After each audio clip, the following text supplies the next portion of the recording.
Масово незаконно изсичане на дървесни маси във Врачанско. За това сигнализира заместник областният управител на Враца Борислав Банчев.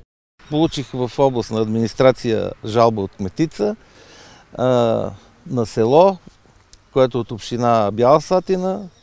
Направи впечатление, че докладната завършва с думите, че знае кои извършват тази сеч, но е страх да не запалят къщата.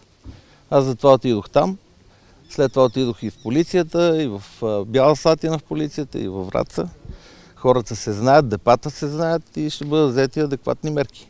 Най-големи са набезите в община Борован и в белослатинското село Враняк. Там бракониерите са въоръжени, а местното население е вдигнало ръце от тях. Виждате, че е изключително тъжна картината, която наблюдавате наоколо. Гората масово се изсича от хора, които са с нисък социален статус, така да се каже, с ниски доходи и с почти никакви такива. За съжаление, поради много причини, общината не може да отреагира адекватно, да бъде охраняван горския масив, горските масиви на територията на населените места, на които има такива. И пораженията са много сериозни. По изчисление на някои от горските специалисти са около 400 декари изсечени гори. Да, за съжаление, много голяма част от частните, които хората идват непрекъснато при нас да се оплакват. За съжаление, ние, независимо, че провеждаме много акции съвместно с полицията, почти голяма част, така да се каже, неуспешни. Хората са добре организирани, които извършват тези деяния и малка част от тях успяваме да хванеме. По-голямата част, за съжаление, са така неуловими, ако мога да се изразя.